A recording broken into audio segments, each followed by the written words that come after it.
पड़ोस के आशिक के साथ प्यार हो जाना, उस आशिक के साथ मिलकर अपने ही पति का गला घोट कर उसको झाड़ी में फेंक देना। और जब गांव और घर के लोग पूछते थे कि तुम्हारा पति कहाँ है, तो वो कहती थी कि मेरे पति कुंभ नहाने गए हैं, अभी नहीं आए, मैं भी उनका इंतजार कर रही हूँ कि मेरे सजना कब आएंगे। लेकिन पुलिस देखती है झाड़ी में कि एक लाश को कुत्ते नोच रहे थे। इस कातिल हसीना ने कुत्तों के हवाले कर दिया अपने पति को और मौत के घाट उतार दिया। अपने आशिक के साथ वो रहना चाहती थी, अपने पति को छोड़कर पड़ोसी को दिल दे बैठती है और उसी के साथ वो रहना चाहती है। जब पति घर से निकल जाता है तब वो अपने पड़ोसी को फ़ोन करती है और जब भी समय मिलता है वो उसके साथ दिन हो या रात गुजारती है। एक दिन अपने आशिक को फ़ोन करती है और कहती है कि सजना, मैं तुम्हारे साथ ही रहना चाहती हूँ, मैं चाहती हूँ कि तुम मेरे पति को रास्ते से हटा दो। और फिर दोनों एक खेल खेलते हैं। पति को बुलाता है, पति को उसका आशिक शराब पिलाता है और फिर गला घोंटकर उसको एक गड्ढे में फेंक कर चला आता है। और जब पत्नी से परिवार वाले पूछते हैं कि तुम्हारा पति अब तक नहीं आया, तो वो कहती है मेरे पति कुंभ नहाने गए हैं, अभी घर लौटकर नहीं आए। नमस्कार दोस्तों, मैं आप सबका सुशील तिवारी। बिहार के पास पड़ता है नालंदा और नालंदा के पास पड़ता है राजगीर थाना और राजगीर थाने के पास पड़ता है गांव महादेवपुर, जहां की ये घटना है। जिसने भी सुना वो हैरान रह गया कि आखिर एक पत्नी कैसे कर सकती है। वो पत्नियां जो अपने पति के लंबे उम्र के लिए व्रत रखती है और कहती है कि यही मेरा सब कुछ है, लेकिन पत्नी ने ऐसा क्या कर दिया, अपने ही पति को रास्ते से हटा दिया और उसको मौत की नींद सुला दिया। जब पुलिस वहां पर जाती है तो उस लाश को कुत्ते नोच रहे थे। फिर पुलिस को शक होता है, पुलिस अपनी तफ्तीश करती है और खुलासा जब होता है तो फिर लोग दांत तले उंगलियां दबा लेते। मैं पूरी बात आपको बता रहा हूं। यह घटना है उस कातिल पत्नी की, कातिल हसीना की, जिसका नाम संध्या है और उसका एक आशिक है जिसका नाम दीपक है, पड़ोस का रहने वाला है। वहीं पर उसका नैनाचार हो जाता है और फिर वो उसको दिल दे बैठती है। संध्या के पति का नाम राजीव है। राजीव के साथ वो नहीं रहना चाहती, लेकिन जब पुलिस देखती है कि रास्ते में गड्ढे में किसका शव है जिसको कुत्ते नोच रहे थे, जिस बर्बरता से इसको मारा गया था, पुलिस की समझ में नहीं आता। लेकिन जब पुलिस छानबीन करती है तो इसके कारण का पता चलता है, जिसमें यह खुलासा करती है आखिर ऐसा कैसे हुआ। लेकिन जब पुलिस शव को पहचान लेती है तो जाती है गांव महादेवपुर और वहां पर पूछताछ करती है।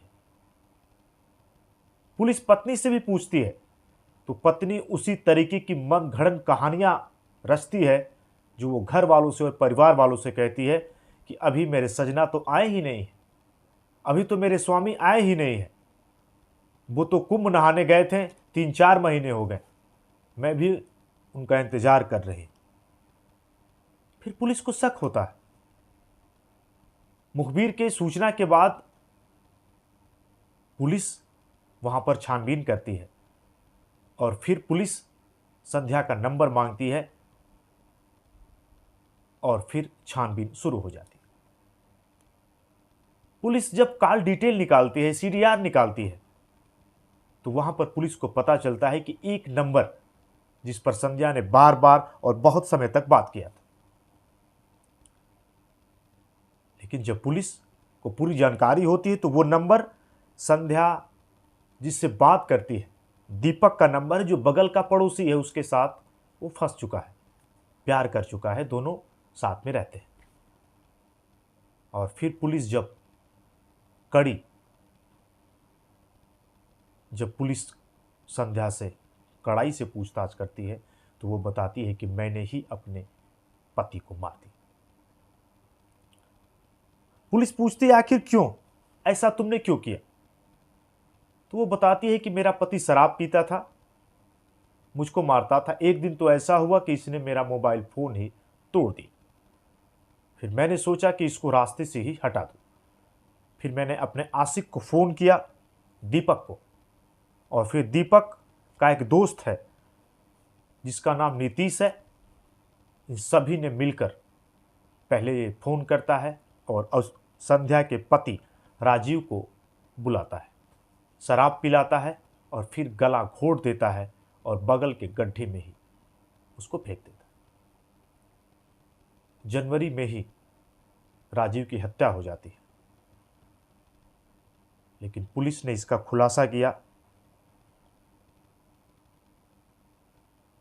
और पुलिस ने बताया कि जिस तरीके से इसको मारा गया था, वहाँ के डीएसपी सुनील कुमार सिंह ने भी बताया, जो राजगीर के डीएसपी हैं, कि पुलिस लगातार छानबीन कर रही थी और इसी का ये नतीजा था कि पुलिस ने इस हत्या के गुत्थी को सुलझा दिया।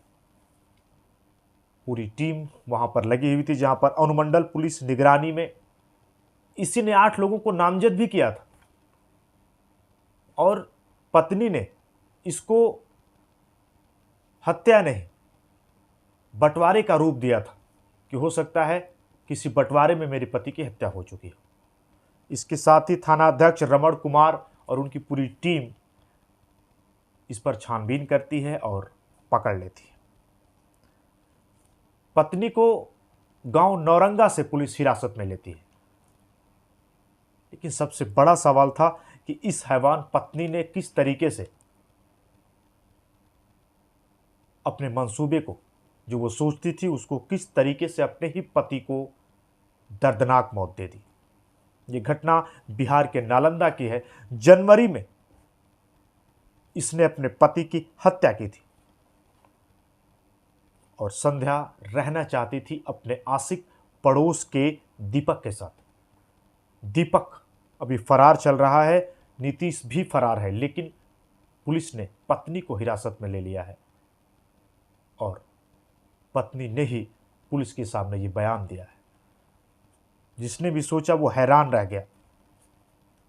आखिर एक पत्नी कैसे ऐसा कर सकती है, जिसके साथ उसने अग्नि को साक्षी मानकर 7 जन्मों की बात सबके सामने कबूली थी कि मैं आपके साथ रहूंगी। उस पत्नी ने इसी जन्म में ही अपने पति को रास्ते से हटा दिया, क्योंकि उसका एक पड़ोसी के साथ अवैध संबंध था और उसी अवैध संबंध को बनाने के लिए उसने अपने पति को ही खत्म कर दिया। लगातार पत्नियां ऐसा कर रही हैं। अभी कहानी मेरठ की आपने सुनी थी, मुस्कान की, जिसने नीले ड्रम में किस तरीके से मारा था। यह घटना उसी तरीके से कुछ मिलती जुलती है। इसने भी अपनी पत्नी संध्या ने भी अपने पति को मारकर एक गड्ढे में फेंक दिया। जुर्म अगर आप करते हैं तो आज नहीं तो कल पकड़ में आ ही जाते हैं। जुर्म करने वाले सावधान, क्योंकि आप कितने भी बड़े सौदागर हो, आप पकड़े जाते हैं और आपका सलाखें करती है इंतजार। ऐसा कुछ न करें ताकि आप या आपका परिवार खतरे में हो। सोच हमेशा सही होनी चाहिए। घर पे रहें, स्वस्थ रहें, अपने और अपनों का ख्याल रखें। मिलेंगे फिर एक बार किसी और घटना के साथ। जय हिंद, जय भारत, भारत माता की जय, वंदे मातरम।